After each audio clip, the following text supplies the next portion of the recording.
Hey friends, I'm Christina Guerrero. And I'm Jimmy Rhodes. And Jimmy, how are you doing? Yeah, well, Jimmy, right on. According to a life coach who counsels pro basketball players, if you want to optimize your potential, that is a question you should be asking yourself. In fact, he has entire conversations he says you should be having. Little confabs among me, myself, and I. That's right. Questions to help you create the life you want. That's our featured story at the top of the list. All NBA teams have a mental health professional on staff who helps players' performance both on and off the court. Being in this helping profession has been really important to me, and I'm thankful for it and love to do it. Dr. Corey Yeager is the life coach and psychotherapist for the Detroit Pistons. He wrote this book, How Am I Doing? It lists 40 conversations he says you should be having with yourself.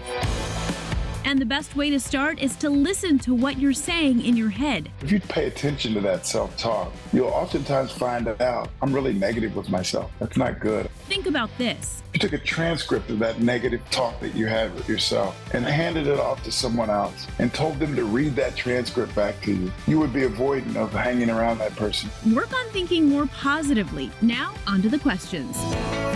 First, what's your essence? It taps into who you are in a deeper sense. I think it's one thing to know who you are on a shallow level. I'm a black male, it's a father, it's a therapist. He says that's a shallow description. But the deeper essence of who I am, I'm a giver, I'm a healer. I think it tunes into a thing in therapy that we talk about is knowing the core version of self. Once you identify your essence, you may feel more centered. Because I want to share that with others. And I can't really choose to deeply share it if I don't really understand it.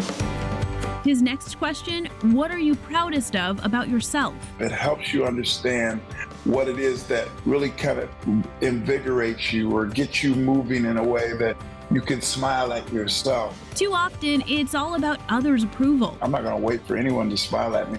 If they smile at me, that's a bonus. I'm going to smile at myself. Instead, slow down and think about all you've accomplished and what you're good at. If I can understand what really gets me going and moving, I can emulate that in my life more often.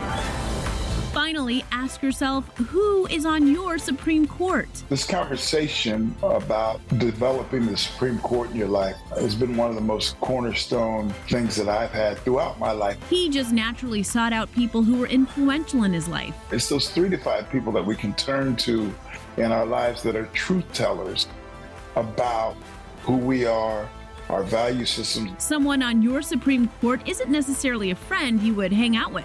One of them is a former advisor for me in my PhD program. These are people that you can bounce ideas off of, and they'll give you honest feedback. And he's going to shoot very straight with me, even to a point that candor that he would bring may be uncomfortable. Like, oh my God, he said that, but he's right. Important conversations you'll want to have with yourself are at the top of the list.